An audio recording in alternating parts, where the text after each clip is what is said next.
네, 우석진 명지대 경제학과 교수 모셨습니다. 어서 오십시오. 네, 안녕하세요.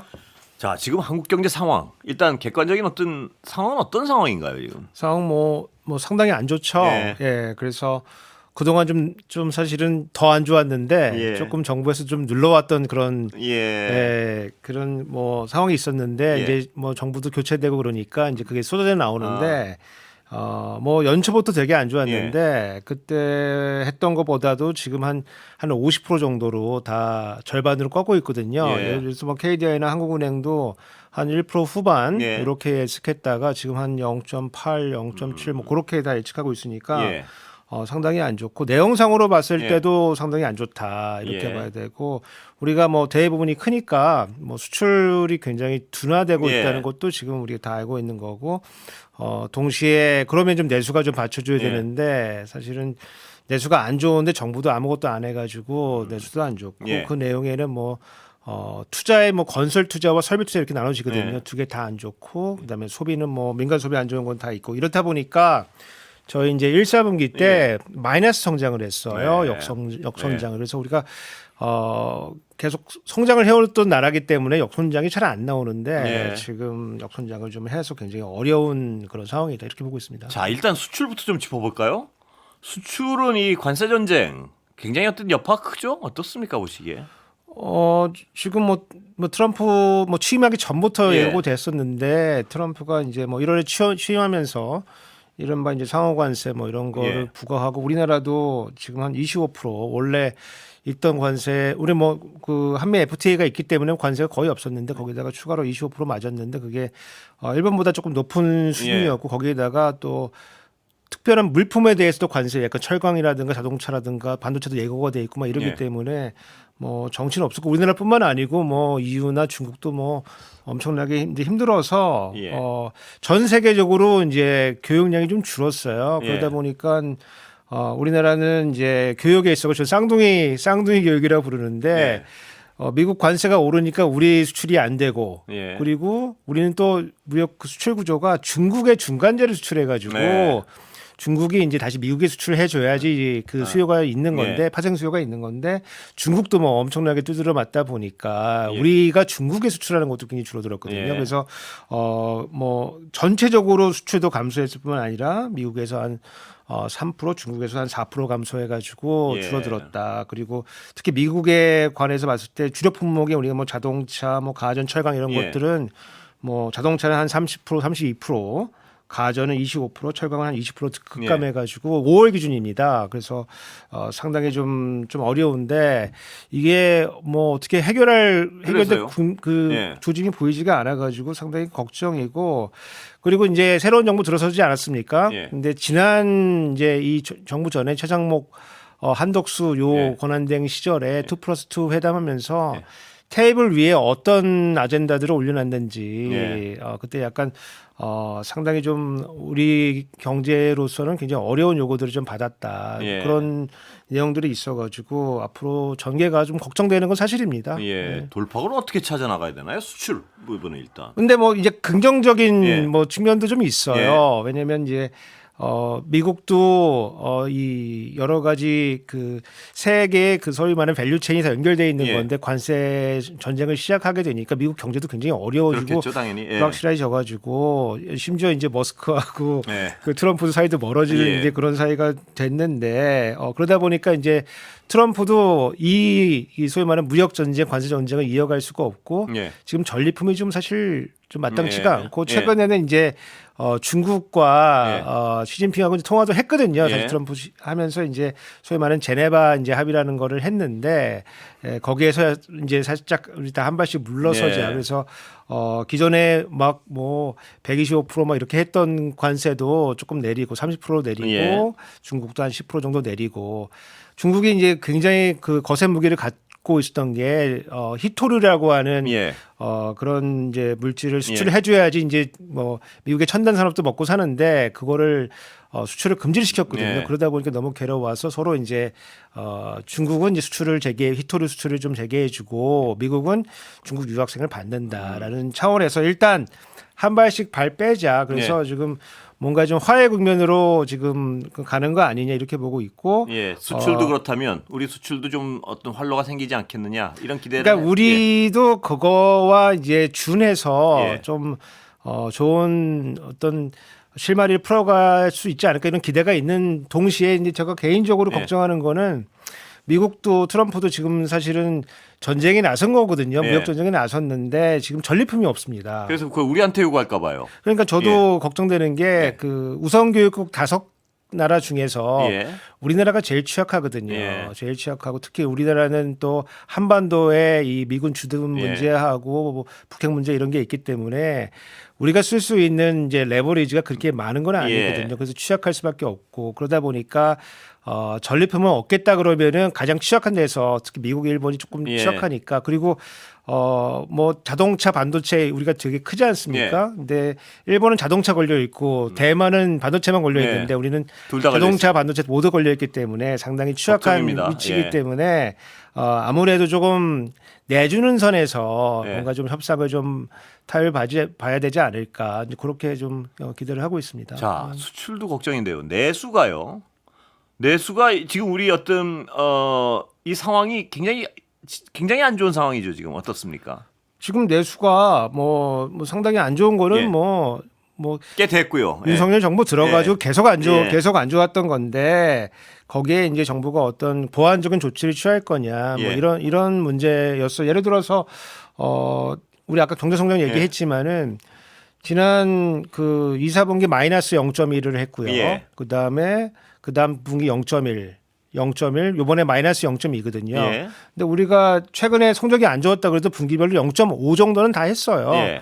그러니까 0.1 이하로 4분기 연속 그 성장한 거는 제 기억에는 6.25 때 이래로 처음인 것 같아요. 심각하군요. 예. 그러니까 이게 뭐 소득도 없고 불안하다 보니까 예. 사람들이 소비를 안 하고 소비를 안 하다 보니까 자영업자 매출이 없고 매출이 없으니까 고용할 수도 없고 예. 이자도 낼 수가 없고 연체되니까 또 소비 줄이고 문을 닫고 그러다 보니까 뭐 건물도 공실이 많고 뭐 이렇게 해서 경제가 안 좋은 사이클로 지금 접어들고 있어가지고 지금 묘수를 내야 된다. 예. 묘수를 내는 수밖에 없다. 지금 그런 상황이라고 좀 보고 있습니다. 그렇다면요. 지금 정부에서 준비하고 있는 뭐 전 국민이 될지 선별이 될지 모르겠는데 25만 원 지원은 어떤 숨통이 좀 트일까요? 어떻게 보세요? 예.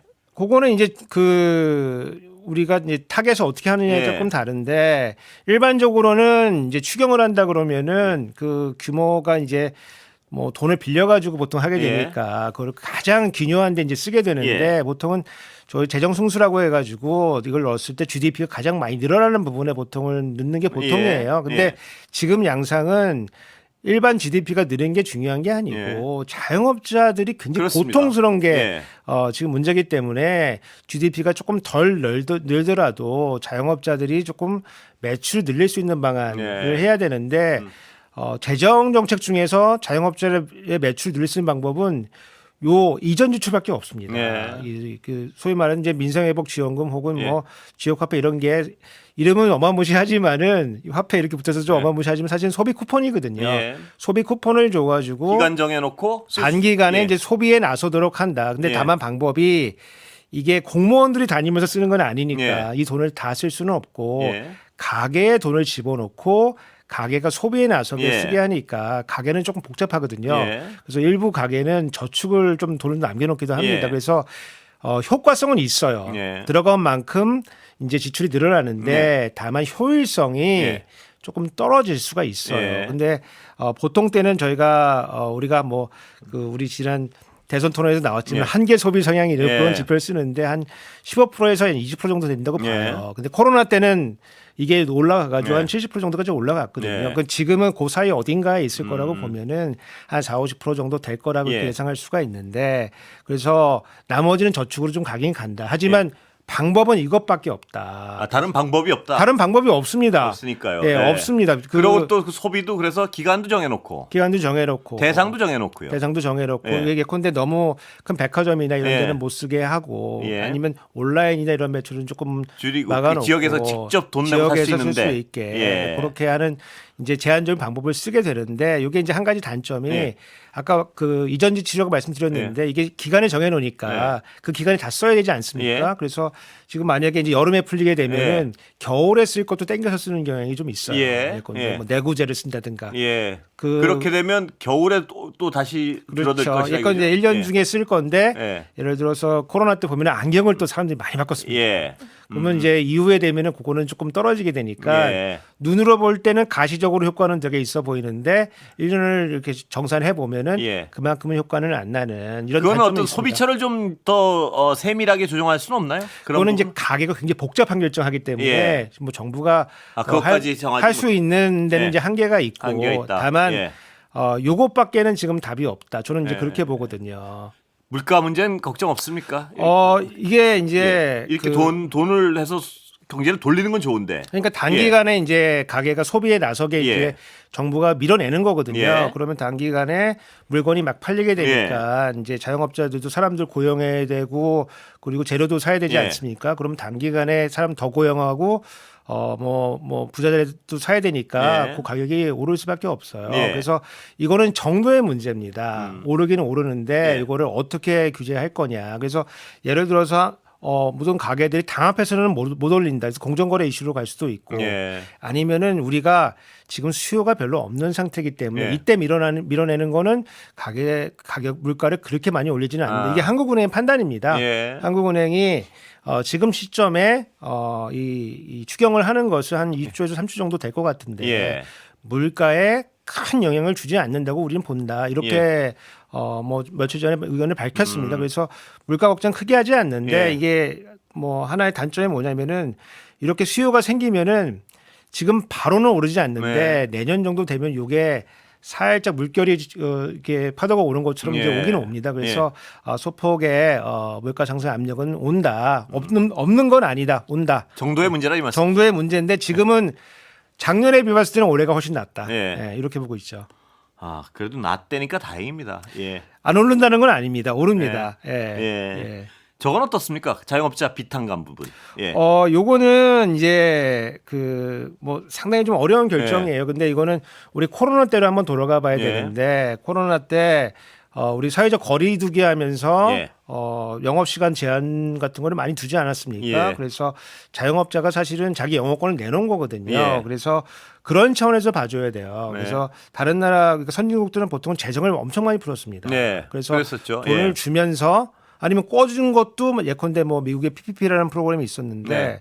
돈을 꿔갔는데 네가 장사를 계속했어 아니면 고용원을 계속 고용을 했어 예. 그러면 돈 안 갚아도 돼. 예. 이런 식으로 전환을 많이 해줬거든요. 근데 우리는 돈이 없다고 그러고 돈을 그렇습니다. 빌려서 살라고 예. 했거든요. 예. 그러면 이거는 지금이라도 이제 해결을 해줘야 됩니다. 예. 왜냐하면 이게 그동안 이자만 내서 왔는데 만기가 또 돌아오거든요. 예. 규모가 뭐 조금씩 차이는 있지만 추정하는 사람은 차이는 있지만 한 40조에서 50 정도 예. 됩니다. 그러면 이게 지금 장사가 잘 되는 사람은 그냥 갈 수가 있는데 예. 안 되는 사람들은 이걸 갚아낼 수가 없거든요. 그래서 요거를 채무 조정을 예. 좀 해줄 필요가 있다. 그런 차원에서 그래서 이거는 경제에는 공짜가 없는 법이거든요. 네. 사실 우리 코로나 시기에 자영업자의 고통으로 우리가 희생으로. 넘어온 거거든요. 희생으로 왜냐하면 영업 시간도 제한했고, 제한했고 매장에서 들어갈 수 있는 손님도 제한했고, 그리고 예. 거기서 뭐 자기도 빚도 내고 예. 뭐 사람들 와서 일하고 가족들이 일하고 이렇게 예. 희생하면서 넘어왔기 때문에 지금 경제가 조금 나아졌다면은 예. 그러면 그거는 조금 조정을 해줘야 됩니다. 그래서 그 부분은 뭐 탕감이라 부를 것도 없고 예. 우리 헌법적인 우리 공동체가 유지하는 하나의 원칙이다 이제 이렇게 보면 될 것 같아요. 자영업자 중에 일부 분들은요, 그 고통스러운 속에서도 갚아나간 분은 억울하다, 뭐 이런 주장에 대해서는 어떻게 보십니까? 그러니까 예. 이제 그 갚은 사람도 예컨대 뭐 이자를 갚았다 그러면 그것도 원금 탕감을 해주고 예를 들어서 아까 말씀드린 대로 예. 그냥 모든 거를 다 빚을 다 없애줄 수는 없고 예. 장사를 열심히 했거나 아니면은 뭐 빚을 열심히 갚았거나 아니면 고용을 유지했거나 이런 여러 가지 조건들을 걸어서 그 조건에 해당되시는 분들의 거는 일괄적으로 다 빚을 재정으로 전환해 주는 그렇게 하게 되고 그 굉장히 재정적으로 어려운 분 부실화된 분들 있지 않습니까? 이거는 우리가 뭐 캠코나 이런 데 새출발 기금이라는 게 있습니다. 그래서 지금 한 40조 정도 지금 우리가 준비를 해놨거든요. 그래서 상반기에 한 20조 정도 그 신청을 했는데 조건이 까다롭고 또 서류 심사가 심해가지고 시간도 오래 걸리고 1년씩 걸리고 막 그러니까 한 5조밖에 안 나갔어요. 그래서 그것도 좀 적극적으로 활용해서 좀 재정적으로 신용이 좀 없으신 분들은 이제 그쪽으로 해서 우리 그 채무 조정하는 쪽으로 가고 그다음에 이거는 우리 그 코로나 때 공동체가 빚진 것이라 생각을 하고 조정을 좀 적극적으로 고려할 필요가 있다. 그리고 이걸 탕감이라 부를 필요는 없다. 재정 여력은 있습니까? 어떻습니까? 뭐 있기도 하고 없기도 합니다. 근데 없다는 부분은 우리가 이제 세수 상황이 좋으면은 재정이 수입이 이제 아주 좋으니까 이제 원하는 걸 다 할 수가 있는데 지금 윤석열 정부 들어가지고 경제도 안 좋고 그다음에 감세도 많이 했기 때문에 세수 상황이 좋지가 않고 올해도 제가 봤을 땐 세수 결손이 좀 납니다. 그러니까 수입 상황은 좋지는 않다고 봐야 되고 다만 이제 우리 부채 상황이 한 46% 7% 그 사이 어딘가에 있거든요. 그걸 고려해 보면은 그래도 우리 다른 나라와 비교해 봤을 때 훨씬 안정적인 이제 부채 상황을 우리가 가지고 있기 때문에 한 뭐 3, 4% 정도는 여유가 있다고 봐야 되는 거거든요. 그래서 충분히 우리가 감내할 수 우리 경제에서 감내할 수 있는 수준이 되고 지금 그리고 금리가 내려가는 내려가는 이제 국면에 있기 때문에 금리가 높은 수준에서는 이제 돈을 빌리면 굉장히 높은 이자를 부담해야 되는데 그나마 조금 부담이 좀 덜한 그런 상황이다. 그래서 지금 뭐 그렇게 나쁜 상황은 아니다 이렇게 보고 있습니다. 그러니까 우리가 늘 지적하는 게 우리 정부는 상대적으로 빚 부담이 적고 국민은 빚 부담이 많은 상태였으니까 그걸 좀 균형을 맞추면 그 상황은 그래도 그럭저럭. 그렇죠. 왜냐면은 이제 그 정부가 적극적으로 이제 운영을 해야 될 시기에 재정 운영을 해야 될 시기에 재정을 운영하지 않으면은 개인이 각자 알아서 도생을 해야 되는데 지난 2, 3년 동안 그런 시기였기 때문에 상당히 어려운 이제 가구들이 있었을 거다. 그래서 그런 부분은 정부가 뭐 만기칠을 할 필요는 없지만은 적극적으로 개입할 부분에 대해서는 확실하게 개입을 해주는 것이 우리 국가 경제를 운영하는 데도 도움이 되고 추경한다고 발표는 하니까 우리 주가가 막 뛰거든요. 왜냐면은 외국 투자자 입장에서도 한국의 자산에 투자를 해놨는데 경제가 망가지는데 정부가 방치하고 있다 그러면은 투자한 빼죠. 근데 지금 추경한다고 하니까 오히려 지금 외국 투자자들이 좀 몰려오거든요. 우리 상반기에 추경하자 그러니까 최상목 그 부총리가 우리 대신 인도가 문제가 있어서 못한다 이랬는데 오히려 지금 반대 현상이 벌어지고 있는 걸 봤을 때 최상목 경제팀이 얼마나 오판했는지 지금 알 수 있는 거죠 지금. 경제팀의 무능은 뭐 다른 쪽도 그랬지만 굉장히 가시적으로 드러나는 것 같습니다. 지금 보니까 사후적으로 굉장히 이념적으로 경제를 운영을 해가지고 우리가 뭐 경제라고 하는 거는 뭐 이념도 중요하겠지만은 그렇습니다. 먹고 사는 문제니까 제일 국민들이 먹고 살 수 있게끔 운영을 해야 되는데 어떤 뭐 건전 재정이라는 깃발을 들고서 사실은 정부 재정이 건전하지도 않아요. 건전하지도 않은데 깃발만 흔들고 아무것도 안 했기 때문에 가뜩이나 국민들이 힘든데 더 힘들어졌다 이제 이렇게 보고 있죠. 경제는 나빠지고 세금은 거둘 거 안 걷고 이래가지고 문제가 됐었고요. 그렇죠. 그러니까 우리가 건전 재정이라고 하면은 지출 구조 조정은 뭐 선진국들이 한번 코로나 끝나고 나면 다 했어요. 그래서 우리도 불가피하게 이제 할 필요는 있는데 그러면서 동시에 세입 기반을 확대를 하거든요. 그러면은 이제 세수가 들어오면서 지출 줄이니까 재정이 건전해지는데 윤석열 정부 지난 3년을 보면은 지출은 줄인 거는 맞아요. 근데 감세를 더 많이 해줘가지고 오히려 적자가 보통은 한 관리 재정 수지로 보면은 한 20조에서 30조 정도 적자가 나는데 작년에 100조 적자가 났거든요. 그래서 쓰지도 못하고 적자만 냈다. 이제 이렇게 보고 있고 그러다 보니까 국민들의 삶이 굉장히 어려웠다. 특히 이제 이 웅덩이에 물이 마르기 시작하면은 가장자리부터 마르기 때문에 가운데는 마르지 않거든요. 가장자리에 물을 부어야 되는데 가장자리에 가장 힘든 사람들이 마르기 시작하는데 예. 거기서 물도 낀지고 예. 해야지 되는데 야, 물 낀져가지고 뭐 그냥 말라버리는 거 아니야. 예. 뭐 이렇게 하다 보니까 되게 힘들었을 거다 이렇게 보고 있습니다. 여기까지 듣겠습니다. 오늘 감사합니다. 감사합니다. 명희대학교 우석진 교수였습니다. 고맙습니다.